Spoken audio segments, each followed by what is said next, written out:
하나님께서 기쁘게 받으시는 헌금을 하라는 제목으로 은혜를 나누겠습니다.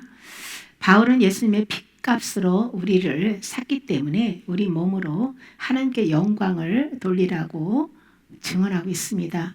우리의 영혼 몸과 우리가 가진 모든 소유의 주인은 하나님이시지요. 예수 그리스도 안에서 각자 부르심 받은 그대로 하나님이 주신 몸과 물질을 잘 관리하고 합당하게 사용해야만 하나님께 상을 받을 수 있습니다. 하나님께서 각자에게 맞게 물질을 맡겨주시고 그 물질을 어떻게 사용하는지 테스트하시고 그에 따라서 상과 벌을 주신다는 것을 깨닫고 주님의 것을 바르게 사용해야 될 줄 믿습니다. 이 시간은 하나님께 구별하여 드리는 헌금 중에 하나님이 기쁘시게 받으시고 축복하시는 헌금과 받으시지 않는 헌금에 대해서 말씀 중심으로 알아보며 은혜를 나누겠습니다. 첫째, 믿음을 가지고 기쁜 마음으로 드려야 합니다. 고린도후서 9장 7절에 각각 그 마음에 정한 대로 할 것이요 인색함으로나 억지로 하지 말지니 하나님은 즐겨내는 자를 사랑하시느니라.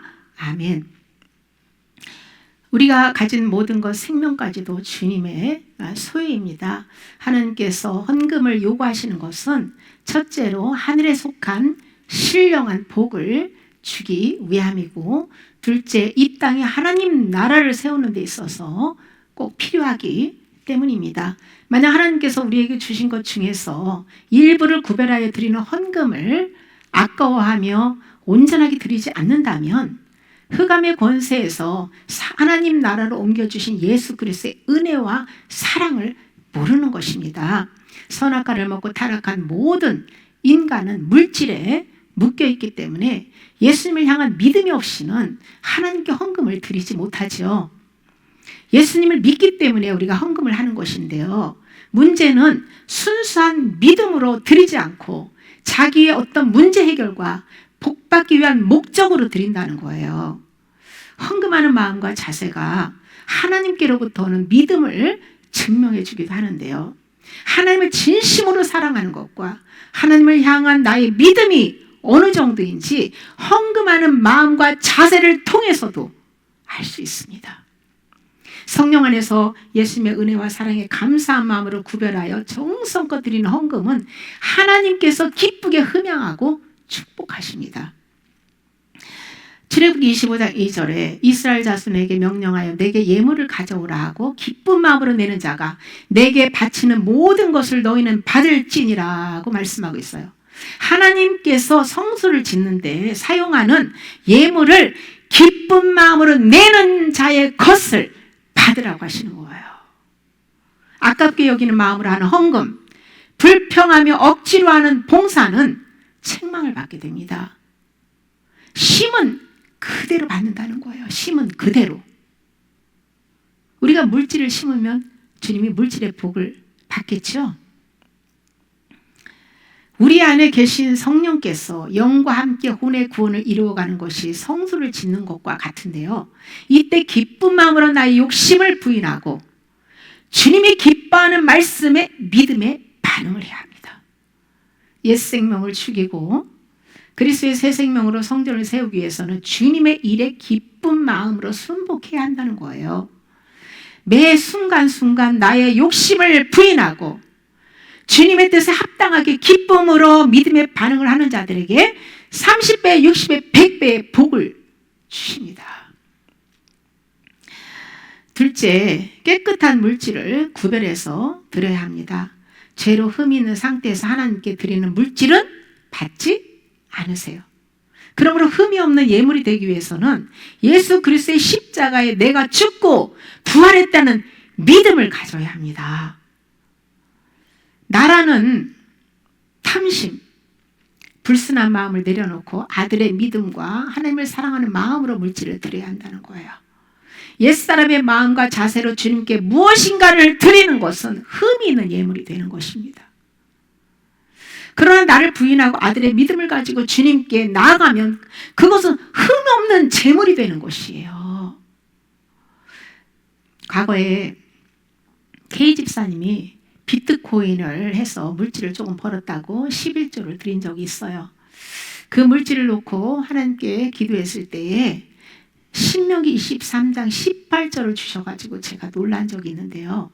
창기가 번 돈과 개 같은 자의 소득은 어떤 서원으로 어떤 서원한 일로든지 내 하나님 여호와의 전에 가져오지 말라. 이 둘은 내 하나님 여호와께 가증한 것이니라. 이 말씀 주셨어요. 하나님께 드리는 물질도 깨끗한 것이 있고 더러운 것이 있다는 거예요. 하나님은 돈 자체보다 예수 그리스도 안에서 살아가는 믿음의 열매와 함께 드리는 예물을 기뻐 받으시는 거예요. 아벨과 그 제물을 받으신 거예요. 하나님은 돈 자체보다 예수 그리스도 안에서 살아가는 믿음의 열매와 함께 드리는 예물을 받으시는데요. 세상을 사랑하는 음란한 마음과 태만하게 놀면서 거저 쉽게 큰 돈을 벌고자 하는 탐욕으로 얻은 소득은 하나님께서 받지 않으신다는 겁니다. 죄를 짓는 일을 해서 돈을 벌어서 하나님께 드리는 것은 헌금뿐만 아니라 그 삶 자체도 받지 않으세요. 하나님이 기쁘게 받으시는 헌물은 믿음으로 사는 삶 속에서 합당한 방법으로 일해서 얻어진 것을 구별하여서 드리는 것이에요. 죄를 짓는 일을 해서 얻은 소득, 세금을 떼어먹고 얻은 소득. 그리스도인들이, 목사님들도 세금을 떼어먹더라고요. 하나님의 것은 하나님께, 가이사의 것은 가이사에게 바치라고 했잖아요. 남에게 피해를 주고 도둑질하여서 얻은 소득, 거짓말하여서 이익을 취한 물질, 그 모든 것으로 하나님께 드린다. 거기서 얻은 그 10의 1조와 감사헌금을 하나님께 드린다. 받지 않으십니다. 하나님은 물질 자체보다 그 물질이 어떻게 들어왔고 어떻게 사용하며 어떤 동기로 드리는가를 보시고 상과 벌을 결정하십니다. 성령을 모시고 사는 그리스도인의 삶에서 일어나는 모든 일은 하나님이 불꽃 같은 눈으로 다 보고 계시고 생명록에 다 기록한다는 사실을 우리는 잠시도 잊어서는 안 돼요. 헌금을 할 때도 사람들에게 나를 나타내서 알아주기를 바라는 마음이 있다면 차라리 무명으로 하는 것이 좋습니다. 그러나 하나님을 사랑하는 순수한 마음으로 하나님께만 드리는 헌금이라면 이름을 써도 괜찮아요. 중요한 것은 헌금을 드리는 대상이 하나님이시고 하나님이 기쁘게 받으시는 곳에 드리는 것이 좋다는 거예요. 영이 죽은 목사나 성령이 역사하지 않는 죽은 교회에 드리지 말고 예수 그리스도의 십자가의 죽음과 부활의 기초 위에 성령이 다스리는 살아있는 교회에 드리는 것이 복이라는 거예요. 좋은 땅에 심어야 열매를 거둘 수 있는 거예요.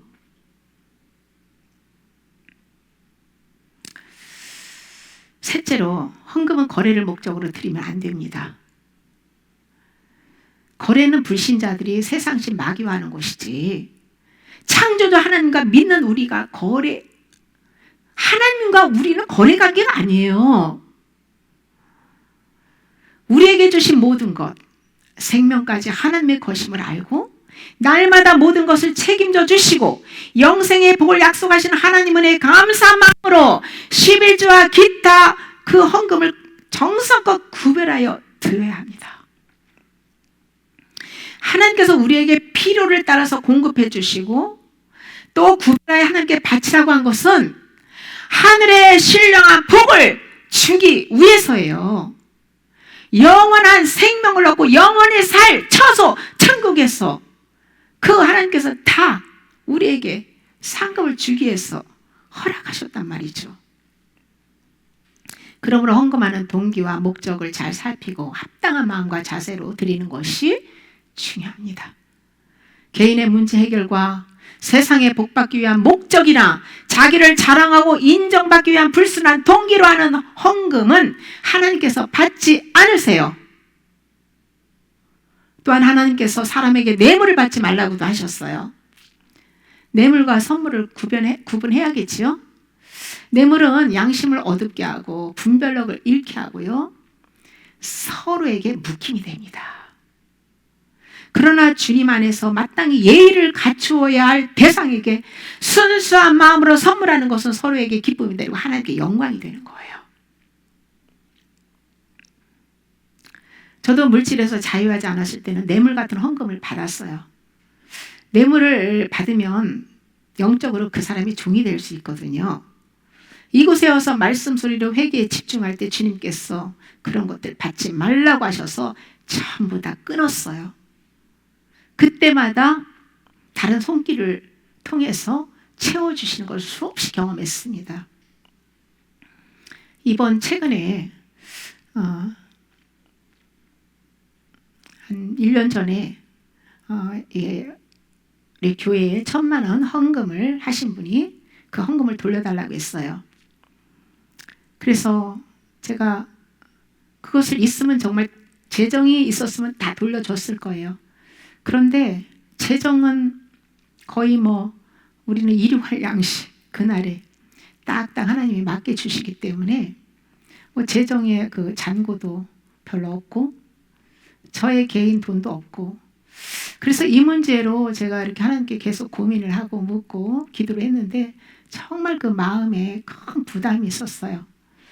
그래서 제가 이번 하나님이 또 작정 기도를 허락하셔서 들어가기 전에 이 문제를 해결하기 위해서 그분께 연락을 드렸죠. 500은 하나님께 다 1,000만 원을 드렸지만 500은 내려놓으시고 500은 해서 드리겠다고. 그래서 제가 다윗이 학비로 제가 조금씩 모아놓은 돈하고 재정에 있는 돈하고 합해서 500을 만들어서 드렸어요. 그리고 그분에게 돈을 입금하고 제가 바로 문 밖으로 딱 나왔는데 제 앞에 백로가, 저는 제 눈앞에서 백로를 처음 봤어요. 멀리서는 봤지만 제 바로 앞에 백로가 홀홀 날아가지고요. 그 위로 쑥 올라가는 거예요. 그리고 제 마음 안에 그 근심, 그 물질 때문에 제 마음에 부담이 있었던 그런 마음들이 쫙 풀리면서 평강이 쫙 찾아오는 것을 제가 경험을 했습니다.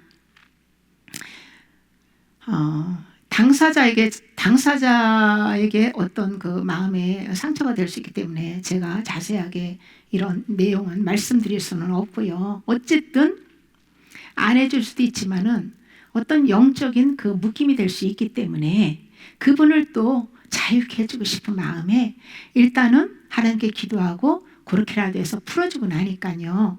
정말 하나님께서 은혜를 베풀어 주시고 그분이 저에게 축복한다는 축복의 메시지를 주시는 거예요. 이런 걸 통해서 참 하나님 앞에 거래하면 안 되고 물질도 합당하게 드려야죠. 주고받는 것도 우리가 아무거나 그냥 누가 준다고 다 할렐루야 감사 아멘 하면서 받아먹으면 또 안 되는 거예요. 깨끗한 물질을 하나님께 드리고 깨끗한 물질을 주고받아야 서로에게 복이 되는 것이죠. 어느 선교사님이 저에게 그 책 출판 인쇄를 많이 받느냐고 물었어요. 저는 과거에 그 소망 출판사에 책을 거기 여러 권 냈고 또 예찬사에 한 3권을 냈는데요. 출판사가 경기가 이 스마트폰이 나오고부터 책들을 안 보니까 경기들이 어렵대요. 그래서 제가 저의 책을 그냥 내준 것으로 감사하고 또 저는 선교하는 마음으로 썼기 때문에 인쇄를 한 푼도 받은 적이 없어요. 그런데 제가 그런 책을 써서 돈을 벌려고 한 것도 아니고 설령 제가 그 인쇄를 포기하니까 소망 그 출판사에 거기에서 작업하는 분이 저에게 그 인쇄비를 청구하라고 그런 말까지도 했어요. 그런데 제가 하지 않았어요. 주시는 분도 하나님이시고 거두시는 분도 하나님이시고 그냥 그거 안 줘도 그날에 필요한 일용할 양식 하나님 공급하시고 먹고 사는데 시장 없으니까 그냥 그 내주신 걸로 저는 감사하고 내려놨는데요. 과거에 쓴 그 책은 제가 영적인 책들인데 합당한 것도 있고 합당하지 못한 것들도 있고 그래서 제가 다 절반했고 최근에 여기 내려와서 쓴 그 책 2권 그것만 지금 그것만 판매하고 있는데요. 그것도 얼마 남지 않았어요. 그러면 저는 이제 더 이상 책을 이제 내고 싶은 마음이 전혀 없거든요. 하나님이 또 강권에 써라 그러면 종이 뭐 항복하고 해야 되겠지만 어쨌든 저는 이것이 정리되면 더는 책을 쓰고 싶은 그런 마음이 없어요. 이번 일로 그 빚쟁이가 된 마음과 부담으로 참 제 영이 갑자기 막 메마름에 빠지기도 하고 좀 힘들어가지고요. 이제 21일 이제 그 말씀 소리로 회개 작전 기도를 딱 들어가서 한 주간을 이제 보내는데요. 제가 딱 들어가는 동시에 전화 끊고 그 인터넷 끊고 또 모든 사람들과 이 외부 딱 차단하고 혼자 제 집에서 골방 같은 제 집에서 혼자 성경 일독하면서 말씀 필사하고 찬양하고 기도만 하면서 이렇게 예수님하고만 대화를 하는 거예요. 누구 대상 사람하고는 일체 제가 제 집에서 다 이제 여기 있는 분들하고도 출입 금지가 되고 하나님하고만 대화를 하는 거예요. 그러다 보니 하나님께서 새로운 은혜를 많이 저에게 부어 주셨는데요. 제가 며칠 전에는 꿈에 그 이제 이 제 오른손에 여기에 까만 깨알 같은 까만 그 깨알 같은 벌레가 요만큼이 여기 속히 있는 거예요. 그래가지고 제가 이것을 어떻게 죽일까 그러다가 약이 있잖아요. 옆에 스프레이에 그 농약 같은 약을 가지고 딱 해가지고 여기다 쫙 뿌려가지고 죽였어요. 그리고 얼마 전에도 또 제 몸에다가 벌레를 잡겠다고 그 약을 갖다가 쫙 몸에다 다 뿌려버리더라고요. 이런 약을 치는 거예요. 이런 걸 통해서 하나님께서 우리 이 타락과 부패한 혼에 그 세균과 같은 귀신들이 사실 많거든요. 그것을 이 죽이는 그 약이 말씀 소리예요. 말씀 소리로 죄를 자백하고 내려놓는 회개를 하는 것이죠. 내 안에 세균과 같은 그런 그 귀신들을 제거할수록 빛이 임하고 눈이 더 밝아져서 그 영육의 치유와 변화가 일어나는 것을 이렇게 경험을 합니다. 우리는 어떤 경우에든지 하나님과 물질로 거래하지 말아야 돼요. 하나님과 사람에게 내가 이렇게 물질을 투자했으니 나에게 보상을 하라는 그런 것은요, 귀신을 숭배하는 불신자들이 하는 짓이에요. 이곳에 온 날부터 어느 분은요, 빠짐없이 거의 지금 올해가 10년 차예요. 그렇죠? 빠짐없이 무명으로 저에게 감사원금 해가지고 10만 원씩 보냈어요. 그런데 이제 작년인가 언제부터 이제 5만 원으로 해가지고 보내는 분이 있어요. 제가 그분이 너무 알고 싶었는데 아무리 사방을 둘러봐도 그렇게 할 사람이 누군지를 모르겠는 거예요. 그래서 하나님은 아시니까 하나님께만 드리는 그 헌금, 제가 정말 그분을 위해서 이제 축복 기도를 해드리는데요. 무명으로 이렇게 드리지 않고 이름을 써서 올려도 오른손이 한 일을 왼손이 모르게 하듯이 성령 안에서 하나님의 사랑과 은혜에 감사한 마음으로 드리면 그 물질에는 상급이 따릅니다. 넷째로 예물을 드리기 전에 먼저 회개해야 돼요. 마태복음 5장 23절에서 24절에 그러므로 예물을 제단에 드리려다가 거기서 내 형제에게 원망 드릴 말이 있는 것이 생각나거든 예물을 제단 앞에 두고 먼저 가서 형제와 화목하고 그 후에 와서 예물을 드리라고 말씀하세요. 우리는 아직 혼이 정결하게 되지 않았기 때문에 늘 말씀의 생수와 그 보혈로 날마다 자기 부인하고 아들의 믿음으로 주님께 예물을 드려야 합니다. 하나님께 예배할 때나 예물을 드릴 때나 내가 누군가에게 상처를 주고 잘못한 일이 있으면 먼저 용서를 구하고 그 후에 예물을 드리라는 거예요.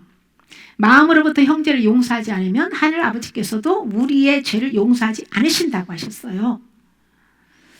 사람에게뿐만 아니라 하나님께도 용서받을 죄가 있을 때는 먼저 그 죄를 회개하고 하나님께 예물을 드려야 받으신다는 겁니다. 우리의 죄가 하나님으로부터 좋은 것을 가로막고 있기 때문에 죄를 회개하는 것이 가장 중요합니다. 복 받기 위해서는 죄를 회개해야 돼요. 먼저 회개는 하나님께서 은혜를 주셔서 죄를 깨닫게 해주셔야만 할 수 있는 것인데요, 각자 믿음의 수준에 따라서 성령께서 지금 양심의 가책을 주시고 죄를 깨닫게 해주는 것만 하면 돼요. 하나님께서 연약한 믿음과 강한 믿음의 사람을 아시고 그들이 할 수 있는 것만 요구하십니다. 각자 말씀의 빛으로 죄를 깨닫는 범위 안에서 용서를 구하면 된다는 것이죠. 죄도 깨달았을 때 회개할 수 있는 것이지, 죄를 모르고 깨닫지 못하는데 어떻게 회개를 할 수 있습니까? 그래서 구약에서 속죄제 드릴 때도 네가 죄를 깨달았으면 속죄제 드려라 하고 말씀하시는 거예요. 회개도 은혜의 때가 있습니다. 그러므로 회개의 은혜를 구해야 돼요. 성령으로부터 진리의 빛을 받고 믿음이 성장할 만큼 죄를 깨닫고 회개할 수 있습니다. 믿음이 좋은 사람은 믿음이 연약한 자를 비판하지 말고, 믿음이 연약한 자는 믿음이 좋은 자를 비판하지 말라는 거예요. 바울이 로마서 14장 4절에 남의 하인을 비판하는 너는 누구냐? 그가 서 있는 것이나 넘어지는 것이 자기 주인에게 있음에 그가 세움을 받으리니 이는 그를 세우시는 권능이 주께 있음이라고 증언하세요. 그러니까 모든 것에서 우리는 하나님의 주권을 인정해야 되고요, 그 사람이 서 있든지 넘어지든지 그 내가 참견하고 내가 비판할 것이 아니에요. 하나님이 하실 일이에요. 하나님이. 그러므로 형제가 넘어지고 일어서는 것을 성령님이 하시는 일이기 때문에 그냥 그 모습 그대로 그냥 주님 손에 맡기고, 네? 다른 사람의 죄에 간섭하지 말고 너 자신이나 지켜 정결케 하라고 말씀하고 있잖아요. 네 눈에 들보부터 빼. 그리고 밝히봐야 형제의 눈에 티를 빼줄 수 있어 라고 말씀하시는 거예요.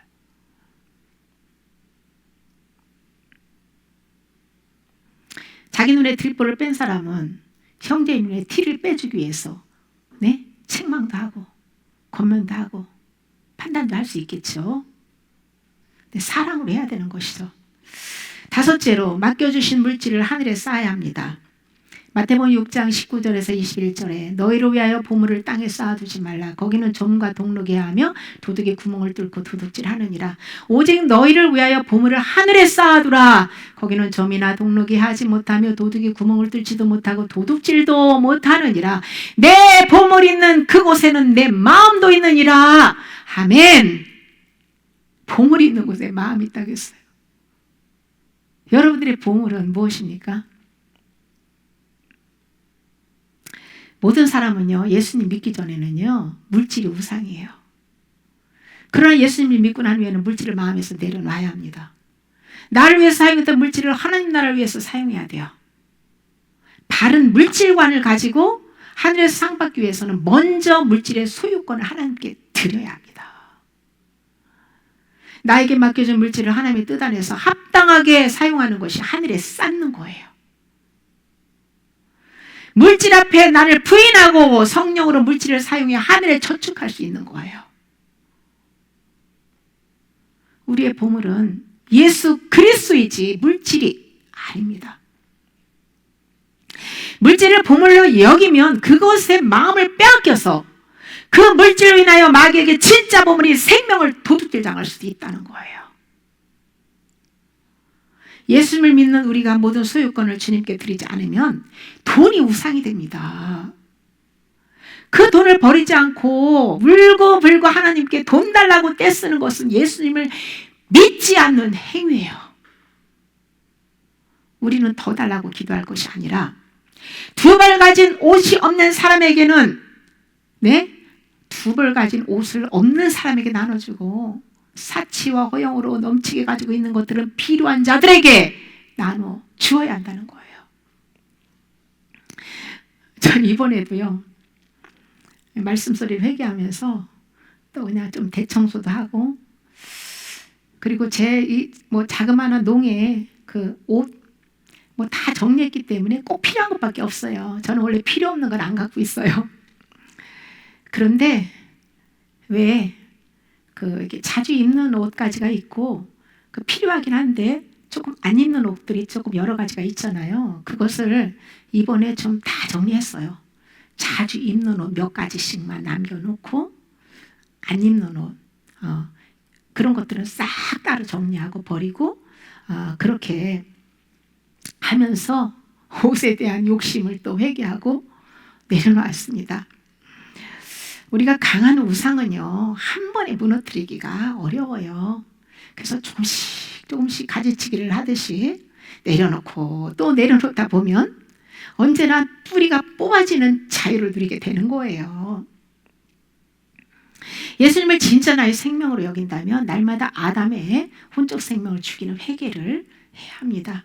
옛것을 버리고 새 것으로 다시 받기 위해서 회개는 하지 않고 세상 쓰레기로 가득 찬 이 마음 안에 더 채워달라고 기도하는 것은요, 아직 십자가 복음이 무엇인지 모르는 것이고 진리 안으로 들어온 것이 아닙니다. 지난밤 꿈에요, 교회가 있는데 사람들이 가득 앉았어요. 근데 앞에 남자 목사님이 인도하는데 저는 그 뒤쪽에 앉아 있었어요. 그런데 이 목사님이 십자가와 부활을 간단하게 설명을 한 다음에 저에게 그것을 이야기하라고 하는 거예요. 그래서 제가 십자가에 대해서 구체적으로 자세하게 쉽게 쫙 설명을 하는데 이 목사님이 안색이 샥 변하는 거예요. 인상이 막 찌그러지고 변하는 거예요. 화가 난 거예요. 그러니까 어떡하냐, 저를 멈추게 그만하라고는 못하고 앞에 있는 사람에게 기도를 시켜버리는 거예요. 기도하라고 기도시키는 거예요. 그래서 제 말을 딱 중간에 끊어버리는 거예요. 그분은 부활을 말하기를 원한 거예요. 십자가보다. 이 시대 교회가 십자가를 너무나 싫어하는 그림이에요. 목사들마저도. 십자가에 죽지 않으면 어떻게 부활 생명을 얻을 수 있어요? 십자가를 통과한 사람이 물질도 바르게 사용할 수 있는 겁니다. 주님 안에서 순수한 마음으로 필요한 것을 베푸는 것은요, 바울은 하나님이 기뻐하시는 향기로운 제물이라고 증언하고 있거든요. 민수기 9장 13절에 유월절을 지키는 것은 하나님께 드리는 헌물이라고 말씀하고 있고요. 또 민수기 28장 2절에 내 헌물, 내 음식은 화제물, 내 향기로운 것은 너희가 그 정한 시기에 삼가 바칠지니라고 하시면서 날마다 1년 된 흠없는 순양을 아침 저녁으로 상번제를 하나님 앞에 드리라고 말씀하고 있어요. 유월절 어린 양을 먹는 것과 번제물로 자신을 드리는 것은 예수님과 함께 십자가에 죽는 것을 의미합니다. 이것은 날마다 자기를 부인하고 자기 십자가 지고 주님을 따라가는 것이에요. 이런 믿음의 행위가 나를 하나님께 헌물로 바치는 향기로운 제물이라는 것입니다. 내가 죽고 그리스도로 사는 삶의 모든 것은 하나님이 기뻐하시는 향기로운 제물이라는 거예요. 예수님께서 내 살은 참된 양식이요 내 피는 참된 음료로다 하신 것과 같이 우리 영혼의 양식과 음료는 예수님의 살과 피입니다.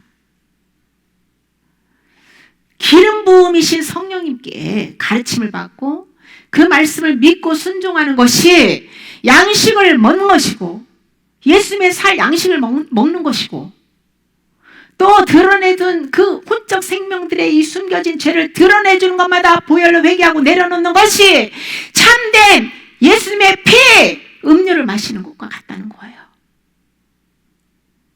예수님의 살과 피를 먹는 거예요. 그것이. 이것이 하나님께 드리는 많은 헌물 중에서 하나님이 가장 기뻐 받으시는 예물이에요. 하나님의 뜻대로 살지도 못하도록 정말 가로막고 있는 가장 큰 장애물이 재물 사랑하는 것입니다. 재물을 탐하는 것이에요. 저도 과거에 돈을 사랑했어요. 그런데 하나님께서 돈의 우상을 무너뜨리기 위해서 가장 밑바닥 생활부터 결혼을 했는데 내 방이 없이 성도들 집에서 얹혀서 살면서 가장 밑바닥부터 하나님께서 밑바닥 생활을 시키시고 또 겨우 먹고 살 것만 그날의 양식만 공급하시면서 물질 소유 내려놓는 이 훈련을 수도 없이 시켰어요.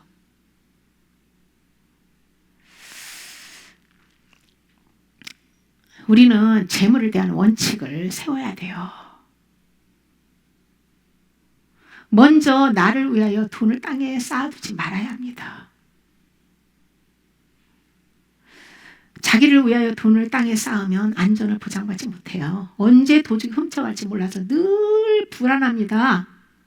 영적으로도 재물을 사랑하고 재물의 마음을 빼앗겨 살면 마귀에게 도둑질을 당하기 때문에 영혼이 피폐해진다는 거예요.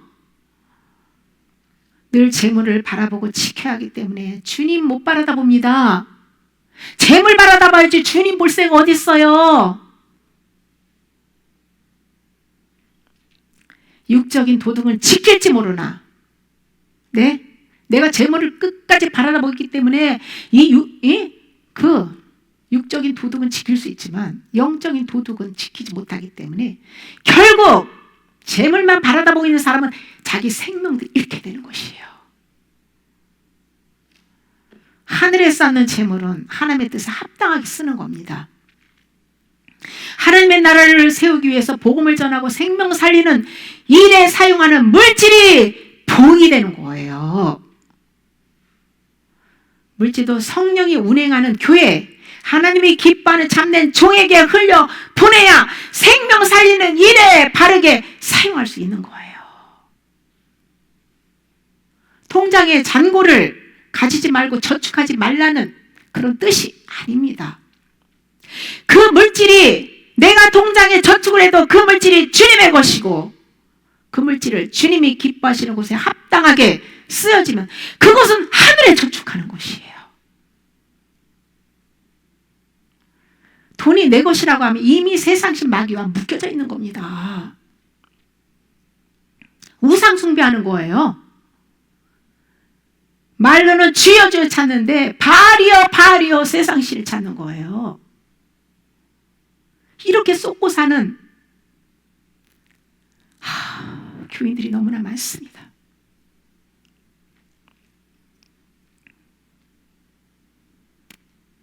반대로 내가 돈을 보물이라고 만약에 여긴다면 그 보물이 있는 곳에 마음이 있고 그곳에는 사탄의 묶임이 있는 거예요. 근데 반대로 예수님의 보물이라면 마음이 주님께 있고 주님께만 묶여져 있는 거예요. 돈에서 자유할 때 다른 육신의 소유를 내려놓는 것은 아주 쉽습니다.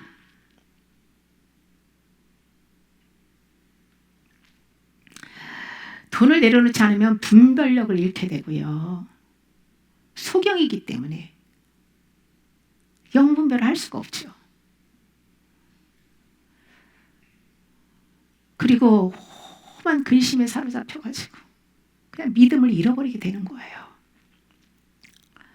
행복과 불행을 좌지우지하는 강력한 힘을 가진 돈보다 더 강력한 것은 말씀 소리로 회개하는 것입니다. 말씀을 소리내서 많이 먹는 거예요.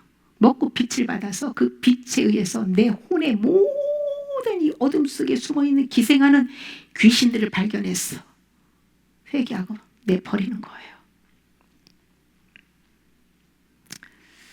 그러면 하나님께서 물질에서 모든 것을 자유케 해줍니다.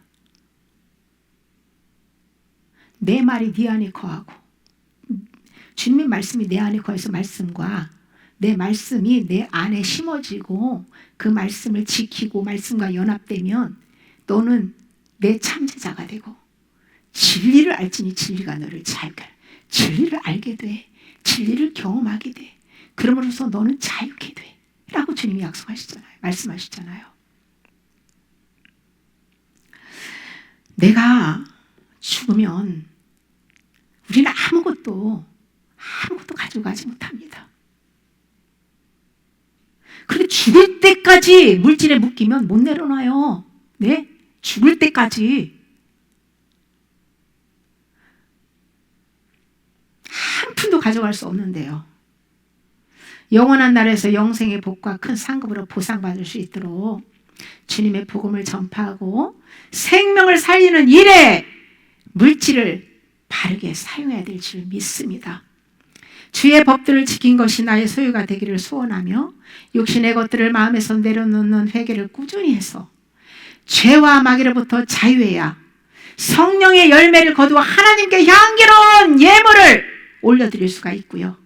그 향기로운 예물을 받으신 하나님께서 우리에게 신령한 복과 이 땅에 필요한 것들이 걱정 없이 채워주신다는 거예요.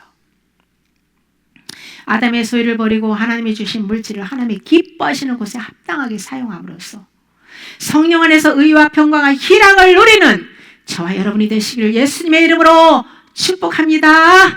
아멘.